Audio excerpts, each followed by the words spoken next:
This week, the Cardinals are in Rome and heading into Conclave to elect the new Pope, Carmela. This is true, Joe. What does this have to do with wine? Well, probably a lot. Yeah, it turns out it is a lot. Today, we're going to talk about the great French wine, Châteauneuf-du-Pape, and discover why it, and wine in general, is so connected to the papacy.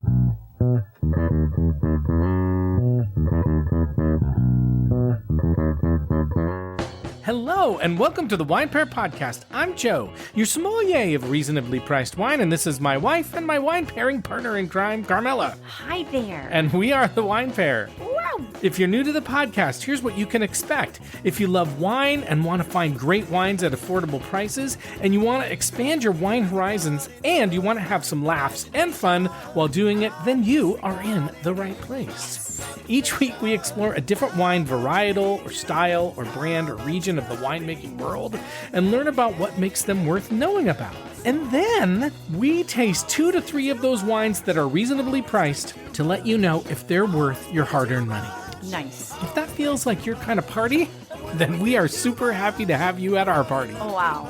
I think I've made it. Yes. I think I finally made it. You have, and we're proud to say that Decanter Magazine calls us fun, irreverent, Chatty, and entertaining. Wow. Carmela, we are going back again this week to wines that have connections to the popes, especially since, as I mentioned in the intro, we are heading into the conclave for the new pope in a few days as we record this episode. Oh my goodness. This is big news. It is big news. Now, last week, and it was kind of by accident that I started doing an episode on Tavel, but we did an episode on Tavel, which is a rosé from the Southern Rhone that is just visually stunning, and it's sometimes called the Pope's wine. It's so weird. So I know. you had that already on your Already radar was making it. before And he died? Yes, so weird, right? What? I mean, what did a you- coinkadink. Do you think you had some I had a premonition. I guess. I kind of feel like maybe you did. Maybe I did. And then this week we're doing a wine called Châteauneuf-du-Pape, also from the Southern Rhone.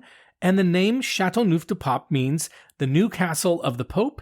And the name comes from the time when the papacy was in Avignon, France, rather than in Rome in the 1300s. It's a long time ago. It was a while ago. Yeah. And look, I don't remember. I you don't remember? Well, I don't want to talk about how old I am, but I even hope you I don't don't remember remember. that. Yeah. And look, there's hardly anything more appropriate for prepping for the election of the new pope than wine. Do you think they drink a lot of wine? Oh, do they drink a lot of when wine? they're in conclave, Oh, yeah. you think they let them? They do mass every day, I'm sure. Be skewed. This whole thing. No, they have to. So now, first of all, Carmela, the Catholic Church ain't afraid of a little wine. No. After all, fermented wine is required as part of the sacrament of the Eucharist. True. I'm not kidding. Oh, I know. It's part of canon law. True. It has to be fermented wine. Oh, okay. I guess. Can't just be grape juice. It has to be fermented. Yeah. Well, sure. And anybody can drink it. Anybody. You can be as 8. long as you're. I was gonna say when you're 7, you're all in. You can be do it. all in. We're equal opportunity. Right. That's right. I mean, not until you're 7. Right. But secondly, also, wines and popes are just connected, and this wine will prove it. We've already sort of proven it, but we'll prove it more. Now, there are other wines that have connections to popes, including a few we have done, like Orvieto, which is a wine named after a small medieval town in Umbria where it's made. And there's a wonderful papal palazzo, that's the fancy word in Italian for palace, in Orvieto called Palazzo di Papi. Papi! But why poppy? I don't know. That's what they call it. And in past centuries, Orvieto was a refuge for the popes, especially when Rome became politically unstable or unsafe. And in fact, during the sack of Rome in 1527, Pope Clement VII took shelter there, and Orvieto wine, as should be expected, was served. I mean, he was in hiding, but he wasn't not drinking. Well, right. I mean, let's get serious. You can be here. in hiding and you can still drink. Of course. I mean, and you can be out of hiding and still drink. Sometimes I'm in hiding here and I drink. But you're hardly ever in hiding. And I'm really not a pope. And you do like to drink. It's true. Okay, another Italian wine with papal connections is Frascati, which we'll have to do an episode on for one of our Italian wine adventures in the future. It's an aromatic white wine from the Lazio region near Rome, and Pope Gregory the 16th and Pope Pius the 9th, who were back-to-back popes in the early 1800s, really liked the wine. Okay. But we're not here to talk about those wines, Carmela. We're here to talk about Châteauneuf-du-Pape. Right. That's right. I'm glad you said it because I was like, wait, what is it I called don't again? know if I can say it, yeah. So we'll go into a bit more depth about the wine and how it's made in our deep dive section in a few minutes. But let's just say that the popes who were in Avignon when the popes lived there were said to be avid wine drinkers. I mean, more than like the average pope. I don't know. Especially, though, Pope John the XXII, who, by the way, was the last official Pope John until John the XXIII, who was elected in 1958, more than 600 years later. And on a total side note, there was a Pope, John the XXIII, in 1410, but he was considered an anti-pope and was actually the third Pope elected at the same time. Yes, there were 3 popes at once, but that's really confusing. That's a whole nother backstory when there was a schism in the church and all this kind of stuff. But Pope John the XXII served as the Bishop of Avignon. So he was already very familiar with the area and the wines, and he regularly drank wine from the vineyards to the north of Avignon in the area that would become called Châteauneuf-du-Pape, and is said to have worked to improve viticultural practices there. Oh. So he had his priorities straight. Okay, yeah. You know, he was tending to his flock, but mostly he was focused on wine. Right, I tending guess. to his flock. Yes, and his vineyards. So under... That's what I mean. Yeah, good. And under his papacy, the wines of this area became known as Vin du Pape. Vin meaning wine, Vin du Pape, which eventually evolved into Châteauneuf-du-Pape. Vin de Pop, like Vin de Papa? Papa, il Papa. Yeah, Pape, P-A-P-E. Okay. That's how you say it, but in French, that's how you say Pope, a Pape. Right. Okay. Now, John the 22nd, can I finish this story? John the 22nd. You're really trying to plow through this. I know. Well, you're not giving me even a minute here. No, but I mean, you're the one who said, let's get through this. So I just want to get through it. I did. You did. I don't know. I don't know. Okay. Okay, I might probably cut that out. John the 22nd also ordered the construction of the castle in Châteauneuf-du-Pape in 1317, which is where the wine gets its name. Awesome. This new castle, the chateau. Right. And it became a summer residence for the papacy and is now a prominent ruin and a symbol for wine in the area. And the castle was completed in 1333, a year before his death. So he built castles, he focused on wine. What else do you want the guy to do? Wow. Come on. So now, Carmela, even today, bottles of Châteauneuf-du-Pape are embossed with the papal insignia. Oh. I'm not kidding. You'll see it when we get to the bottles. Cool. So you can see and hear the connection to the popes every time you hold a bottle of the wine. Here, you can hear. Châteauneuf-du-Pape, when you say the name. Oh. You know, you hear the I name. was getting when a little it's said. freaked out. Well, they don't talk. Like, the bottles don't talk. They're what do not you like the mean? Sorting Hat in Harry Potter. Right. I No. wasn't excited about opening that bottle. It talks when you open it. It goes, Wow. We can't promise Châteauneuf-du-Pape. all of you that that's going to happen for you. Well, maybe if you drink too much, you may hear the bottles talk. True. But anyway, today we have 2 Châteauneuf-du-Pape wines that we're going to drink and review, one of which is a bit above our usual wine price ceiling.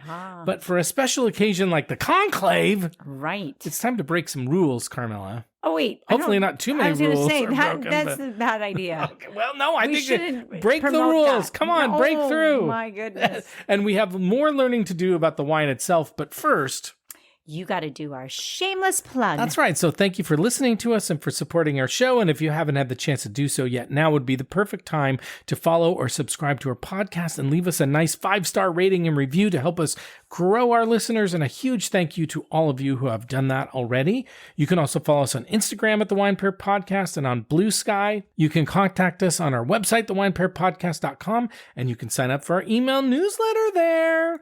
And, you know, by the coming time you out hear, soon. by the time you hear this, we will have already sent out our May newsletter, because it comes out in the first of every month. But if you send me an email at joe@thewinepairpodcast.com, I'll send it to you and I'll get you on the mailing list. Nice. How about that? Perf. And on our website, you can also visit our shop wine and now our shop accessories, wine accessories sections, where you can find links to the wines that we rate as buys in each episode and accessories, wine accessories that we think are great choices for wine lovers as gifts. It's What a little about way- like stickers? I'll put stickers Our on there at some merch. point. Our merch. It's a great way to support us, though, ladies and gentlemen. Okay. And we also want to make content that you care about and you like, so send us a note or DM us and give us some feedback or let us know if there's wines you want us to try or winemaking areas of the world you're curious about, and we'll take care of it. And as we do every week, we'll tell you someone we think you should recommend the Wine Pair podcast to, because the best way for us to grow listeners is when you tell your family and friends about us. And this week, we want you to recommend us to anyone who likes a bold and rich red, is interested in the election of the Pope, and isn't afraid of dropping a little cash on their wine. Because Châteauneuf-du-Pape, wow, that's a real specific person right there. I don't know. But, I think there's people that are going to watch the Conclave like it's a sport. Really? They show all of it on TV? No, they won't show any of it. But they'll be like... actually super boring. You just watch the smokestack. Right, just exactly. What else would be on there? I don't know. We're going to find out. We're going to watch it? Yeah. Okay. Well, yes, of course we're going to watch it. Okay, Carmela, I shouldn't swear when we're talking about popes, but we do need to ask ourselves just what the is Châteauneuf-du-Pape, right? Breaking all kinds of rules. I know, it's breaking. Okay, now, Carmela, winemaking in the area of Châteauneuf-du-Pape goes way back before the Pope showed up there and before they named the area after the Pope's new castle. Now, how far back is not exactly known, but we do know that viticulture arrived in southern France with the Greeks in the 4th century BC, and the Romans also established vineyards and maintained winemaking in the area, using the Rhone River as a key trade and communication route. So, wine production in the region dates pretty far back, and it continued through the Middle Ages and continues there today. Now, official records of vineyards in the area date back to the 1100s. So that's when they have some official things. Mm-hmm. And a document written in Latin from 1094, I interpreted it. No, I didn't. I just got this information on the interwebs, which you can find in our show notes, by the way. Oh, nice. Yeah.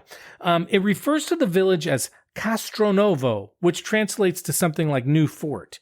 And bishops like their wine, Carmela, as we have said, and the bishops of Avignon had been overseeing winemaking in the area for a long time. So it wasn't just John the 22nd. Right. Is that the bishop's job? I guess. It's like, bring on the bishops. I think in Avignon it was. You're a bishop. You get to tend to the wine. Exactly. Okay.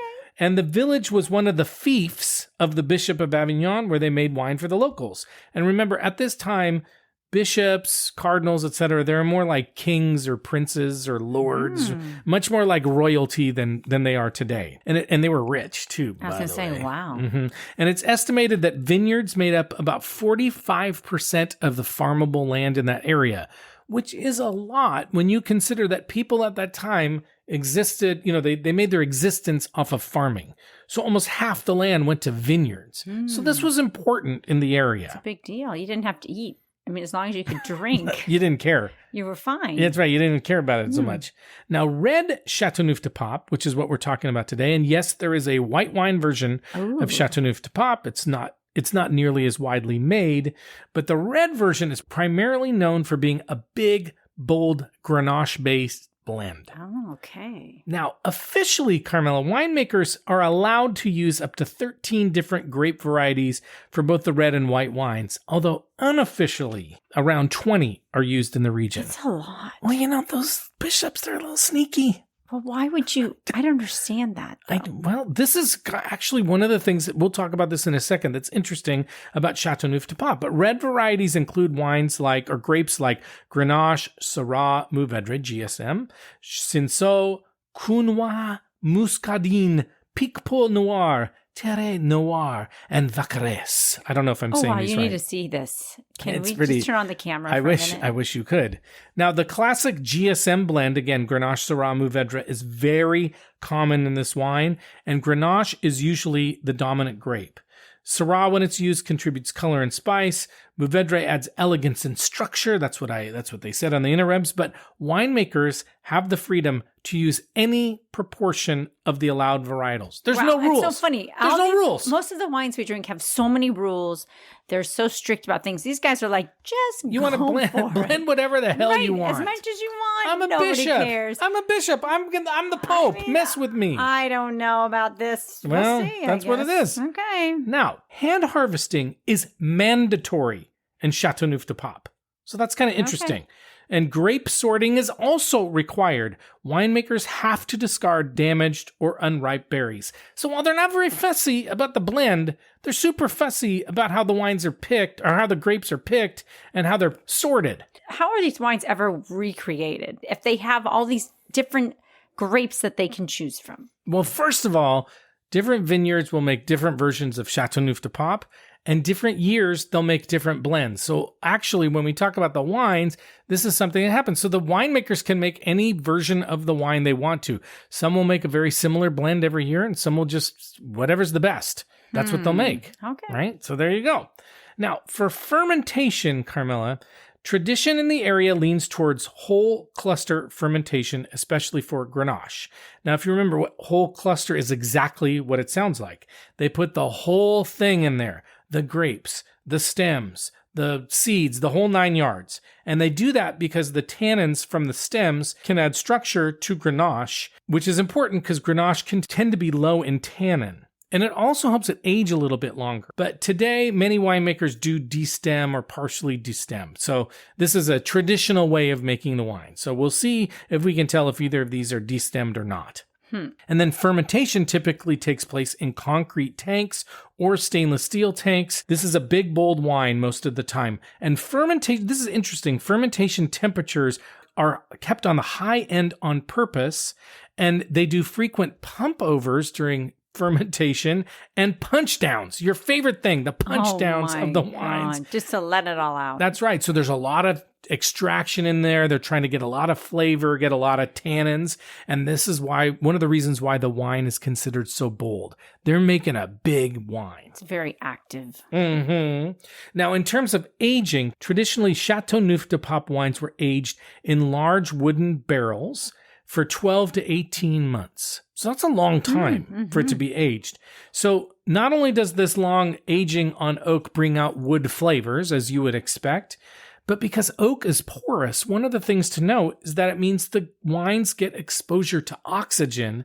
And all of this is why Châteauneuf-du-Pape can come across not just as big, but as a little funky sometimes, a little earthy. Sometimes that oxygen exposure gets a little grandpa's basement in there. You know, can taste a little earthy, a little funky, which some people really like. Some people aren't so crazy about. Yeah, we'll see. Another interesting aspect of the winemaking process is that irrigation is generally prohibited during the growing season.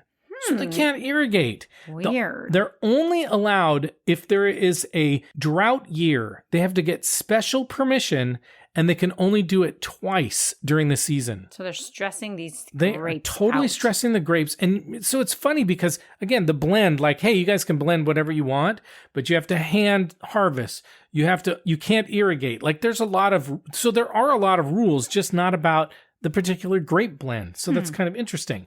But they also have a maximum allowable yield of the grapes. So they're trying to keep the production small. And that's meant to ensure quality. So when the yield is low, the winemakers are only going to keep the best grapes. So there's rules about that. Okay. Now, Châteauneuf-du-Pape wines, you're going to like this, Carmela.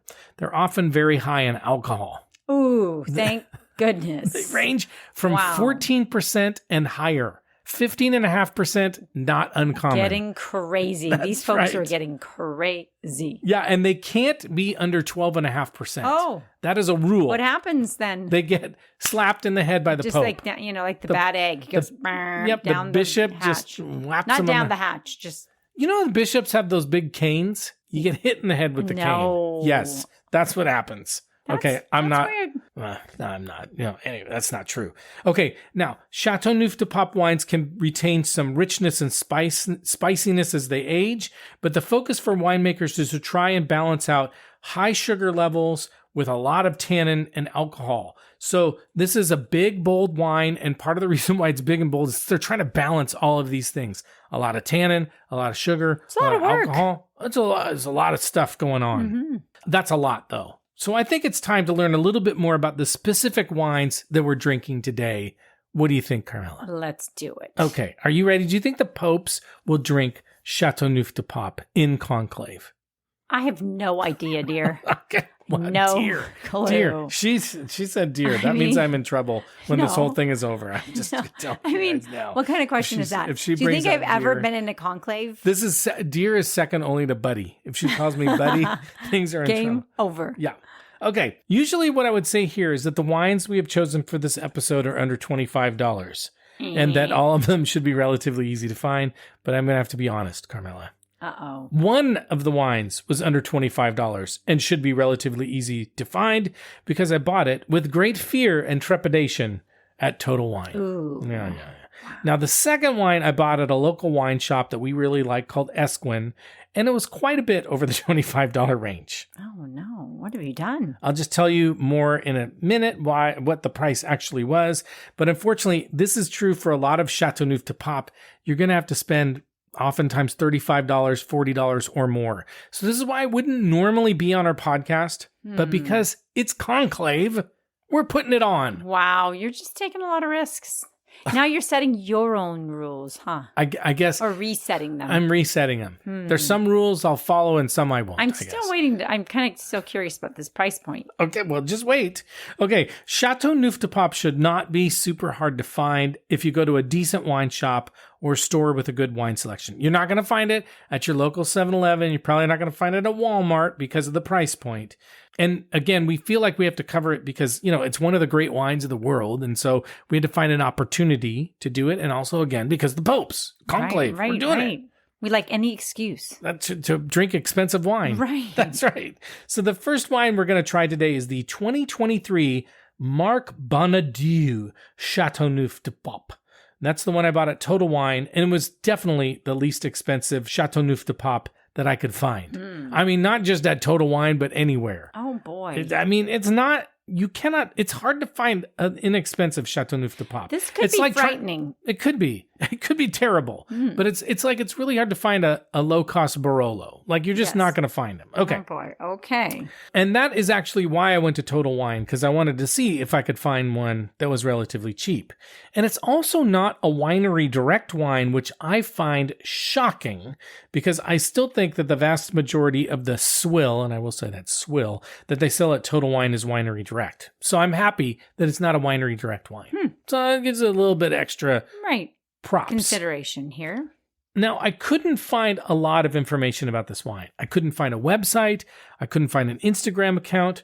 And even ChatGPT couldn't tell me much about it. My goodness, you stumped ChatGPT. I know. Can you believe it? My goodness. The AI couldn't figure it out. All So right. there's some general information. Evidently, Marc Bonadieu is said to be known for producing wines that offer a balance of quality and value. And that's it. Okay. That's all I got. Wow. That's all that ChatGPT would tell me. I can also tell you a little bit, though, about the 2023 vintage. That's a very recent vintage, obviously, in Châteauneuf-du-Pape. It was evidently impacted by a series of weather challenges, including intense summer heat waves. Well, then they were stressing those grapes out, too. Stressing the grapes, and that increases the sugar level. So we'll see if that comes through.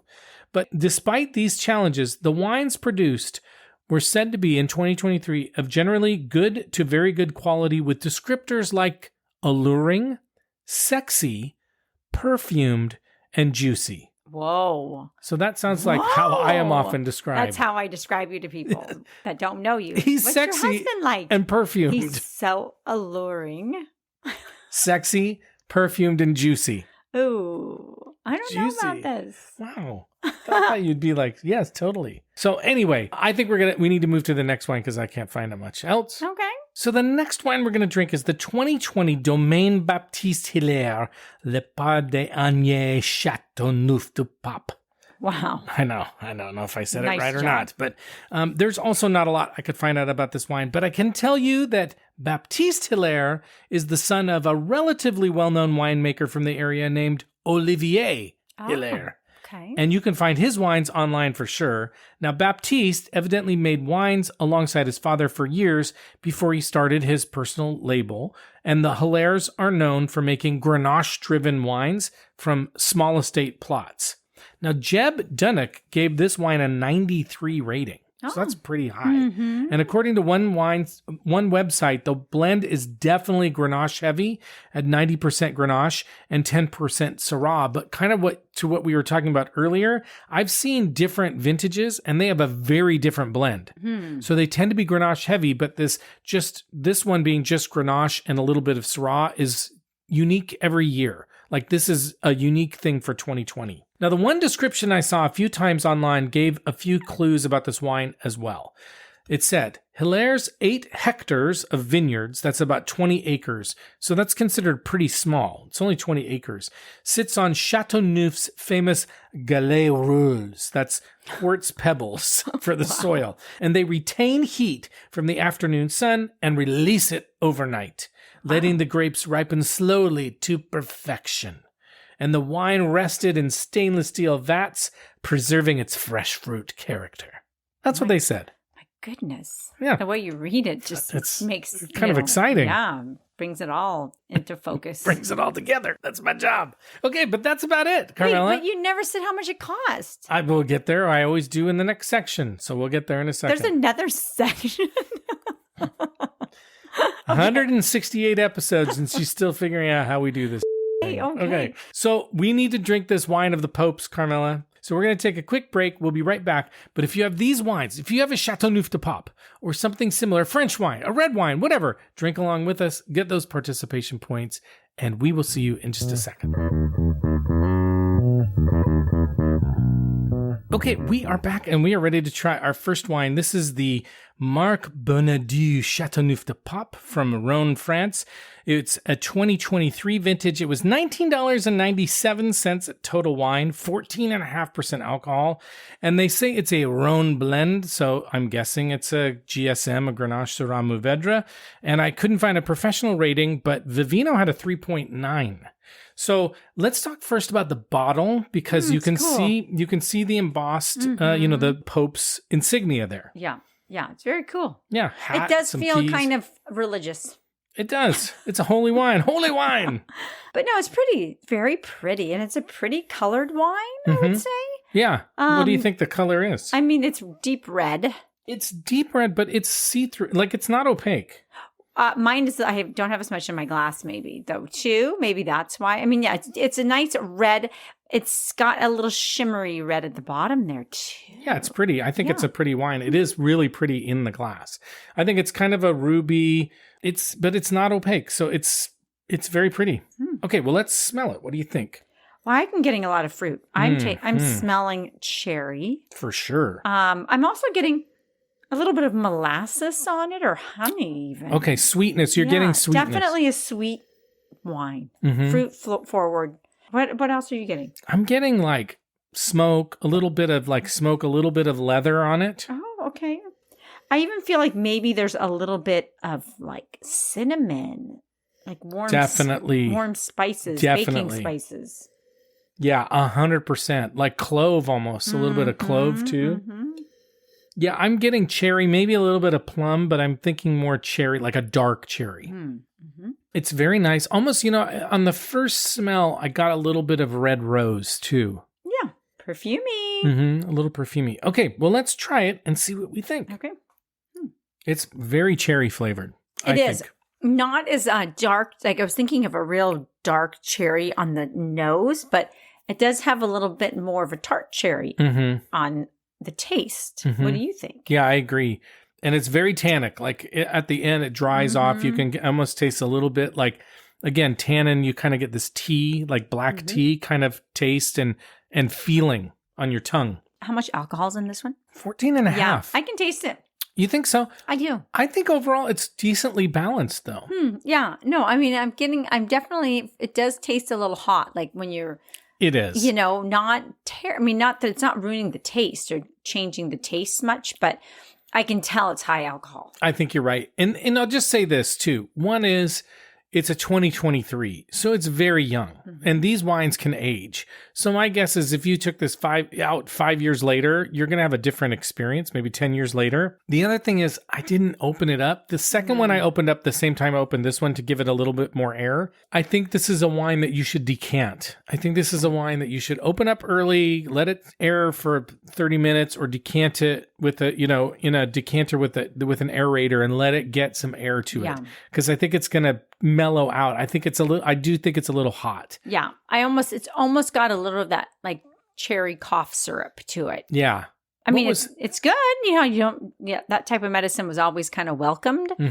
Has a little bit of a hint of that. Remember last week, one of the descriptors for Tavel was grenadine. Kind of feel like there's a little grenadine or kirsch on this one, like a cherry cordial.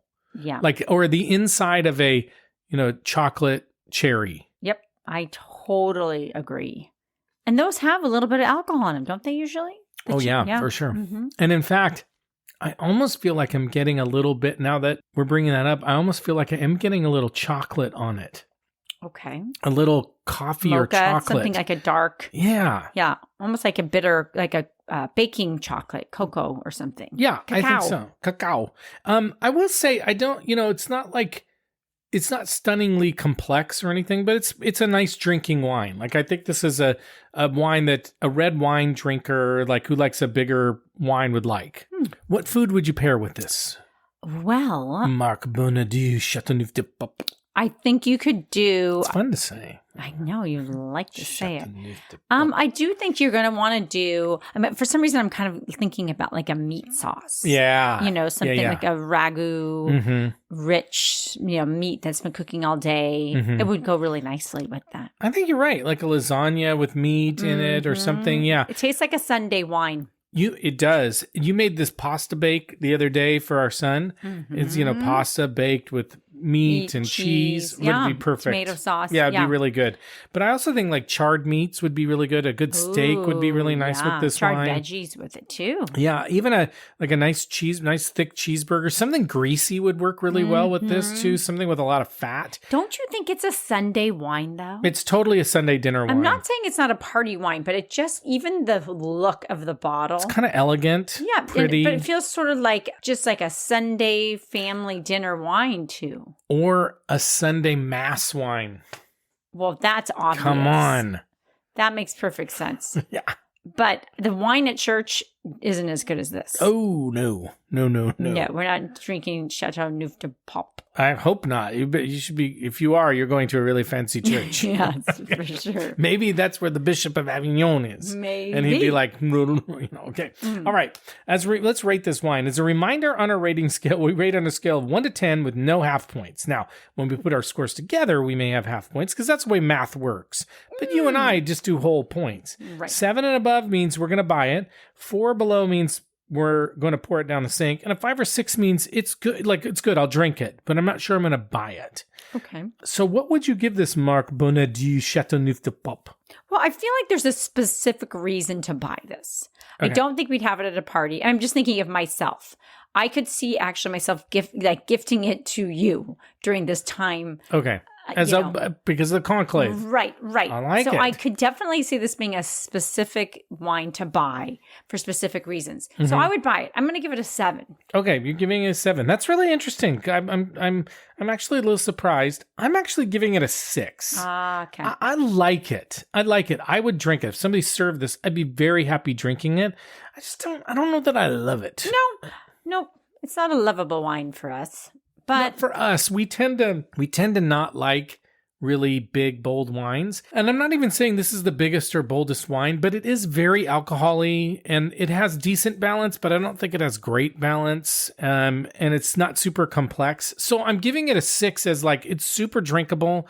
I would be happy. If you serve this to me, I would be really happy. I just don't think I'm going to buy it. Well, I think if you give this as a gift or you serve it during Conclave and you don't want to buy the next one that's much more expensive. Or when you're watching Conclave, the movie. Right. It's a good one. Think about it. I think you could. That's when I just imagine drinking it. Do you think Stanley Tucci will be the Pope? It's a really good question. He has a shot. Maybe. He has a shot. As much as I do. Maybe a little more. Maybe a skosh, tiny bit more. A skosh more, but not a lot. You think he's running for the Pope? I was going to put my hat in the ring. Okay. I just wanted to see, like, maybe I could be vice pope or something. Oh. I don't think they do vice pope. Could we move to Rome? I would move to Rome. Yeah. If they made me the Pope, I'd either move to Rome or Avignon. Okay. And on that note, we are going to take a break and we're going to try our last wine. All right.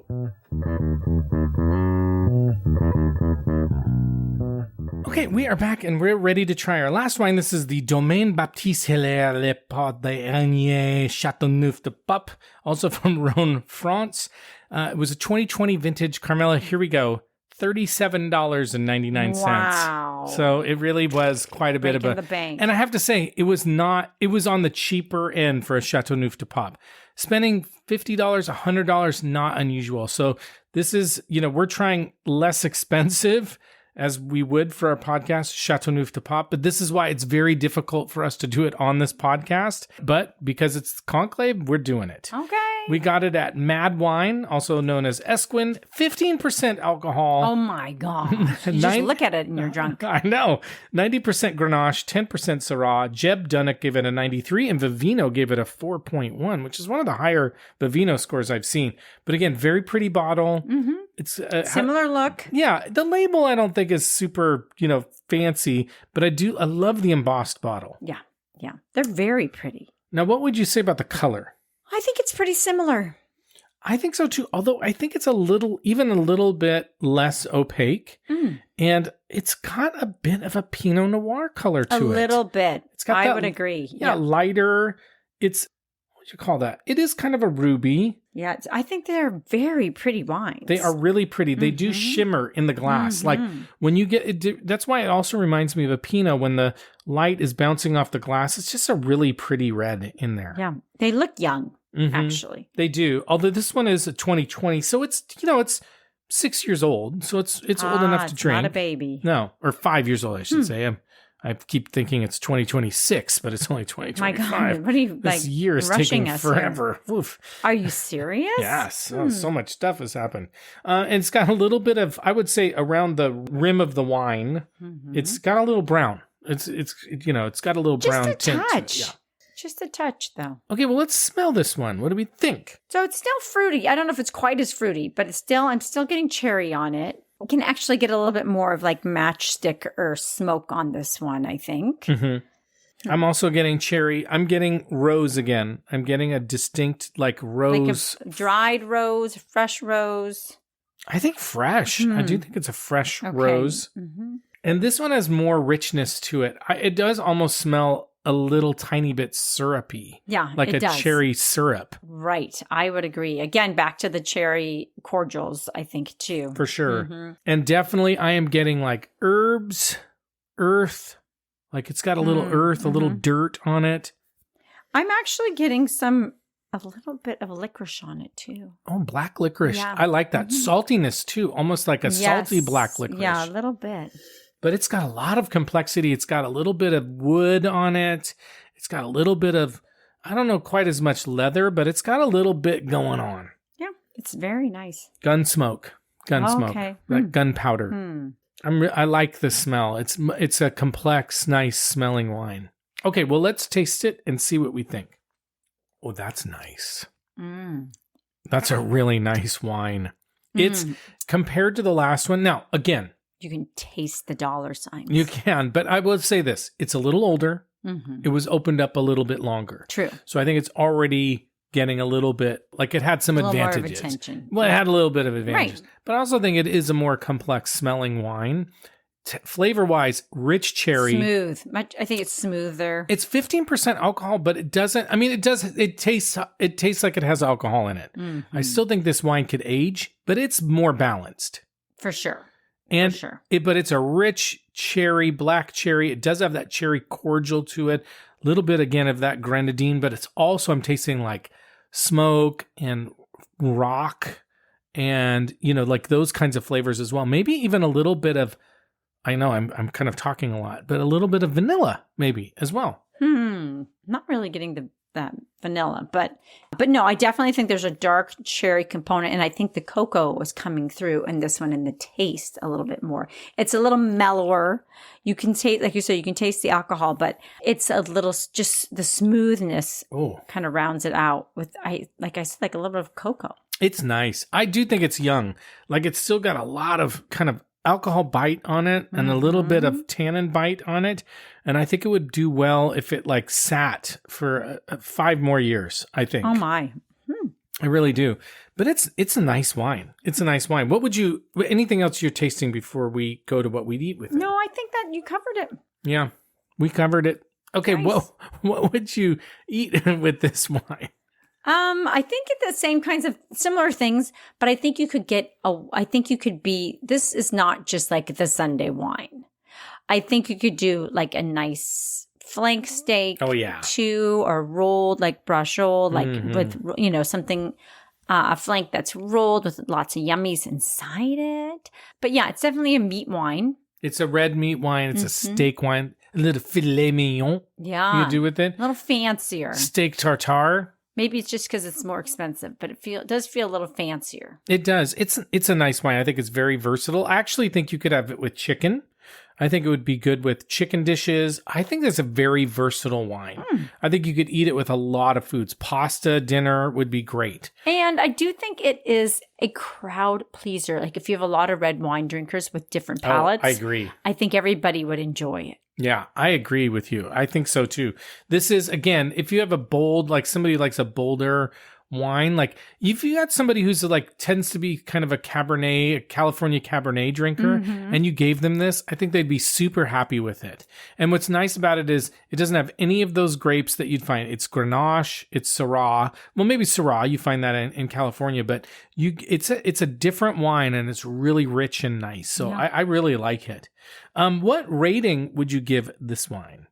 Well, it's funny. It's still not it's not really in my It's not taste your wheelhouse. zone. Yeah. So, I mean, maybe I would give this one, I can't do a 7.5, but it's you like, can't, no, but I don't want to allowed. bring the other one back down because the price point is just higher on this. So there is a chance that I'd buy the other one. Just because of the price point. All right. Carmela's a little cheap, ladies and gentlemen. She doesn't like to spend wine. Frugal. We like to say frugal. We went to Chelan this past weekend, and I bought 2 bottles of wine that were $60. Oh, wow. They were sparkling. I wasn't with him. No, Carmela would have just bit my head off. No. I just let you buy the wine. And then you drank them. I did. You were happy about that. Okay, but what rate? Okay. Sorry, what rate? You know what? I think that I'm going to give it a 7. Okay. I'm verging on an 8. But... Yeah, I'm definitely giving it an 8. Okay. I want to think about it for a minute because I might go higher, but it's a solid, good wine. Now, to your point, have we done wines in our podcast that are less expensive that we've given higher ratings? Absolutely. So I don't think this is like, knock your socks off, greatest wine I've ever had. I mean, would you buy this on the price point? Like, would you be like, oh, I'm going to buy a bunch of this wine? I would buy it. I would buy it. Okay. But I think there's other wines at this price point that I would buy first. But it's a good wine. Like, it's a very good wine, and I'm trying to give it a rating sans price. Like, what would I, if I was just given this wine, what would I say about it? So, do I think it's worth almost $40? I'm worth your hard-earned money. I can't talk. Your hard. She's a little junk. It's 15% alcohol. Would you? I mean, yes. I mean, and especially for this occasion, for the conclave, if I'm having people over that really like a big red wine, I would definitely buy this wine. Okay. Definitely buy it. Okay, let's talk about the taste profiles expected from Châteauneuf-du-Pape. In general, flavors of dark fruits like blackberry, blackcurrant, cherry, and plum, often accompanied by hints of herbs such as thyme, lavender, and rosemary, can also feature earthy notes like leather, spice, tobacco, smoke, and garrigue. Garrigue it refers to shrubs. It's herbs. Garrigue is a fancy way of saying herbs. Okay. But we got a lot of these things in it. The Marc Bonadieu, I could not find a lot of descriptions of the wine. So the winery said rich and complex aromas of dark chocolate, pepper, blackberry, black cherry, and toast. An incredibly long finish. I agree. Toast was the only one that I don't know that I got a lot of toast on it. No, I didn't. It didn't taste super yeasty to me. No. Now, the Domaine Baptiste Hillaire, Jeb Dunnock said, brings a touch more density and depth. Red and black fruits, sandalwood, I like that, savory garrigue, define the bouquet. And it's ripe, medium to full-bodied, mouth-filling, and incredibly delicious. Drink it over the coming decade as well. So I agree. I mean, I agree with that it could use some time. Sure. An online wine store called Wine Chateau said the nose is cherry, rubber, that's interesting, cream, and espresso. I feel like the rubber can be the alcohol. I agree with that. Yeah. Lots of spice, dried herb notes like nutmeg, allspice, dried oregano. Interesting. Okay. The palate, raspberry, tart cherry, licorice up front, and mocha, oak spice notes on the finish. So we got some of that. For sure. But what's your verdict, Carmela? Now, I will say, it's not like we're drinking the fanciest and best Châteauneuf-du-Pape, but based on the fact that we used we purchased less expensive Châteauneuf-du-Pape. What's your verdict? I like it. I actually feel like I said before, a lot of people would enjoy this wine. I agree. And remember we did last year before we went to Spain and Barcelona, we did the Priorat episodes, and those were Grenache based, and we actually really liked them. So I kind of think we tend to like Grenache maybe wines a little bit more than a Cabernet wine. Good to know about us, huh? Yeah. Yeah, I think so.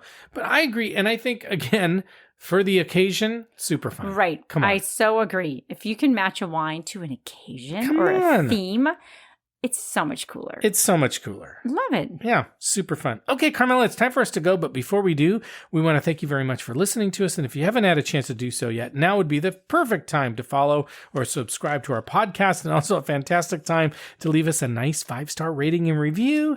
That's a really awesome way to support us and help us grow listeners. We also love to hear from you. So let us know about a wine you'd like us to taste and review.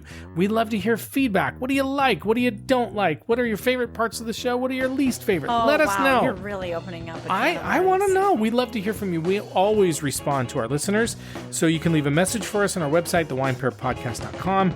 Again, you can join our email newsletter there. You can email us at joe@thewinepairpodcast.com. You can DM us on Instagram or Blue Sky. People do all sorts of stuff. Please do. We love it. We love to hear from you. But with that, we're going to sign off. So thanks again, and we'll see you next time. And like we like to say, life is short, so stop drinking shitty wine. Goodbye. Bye.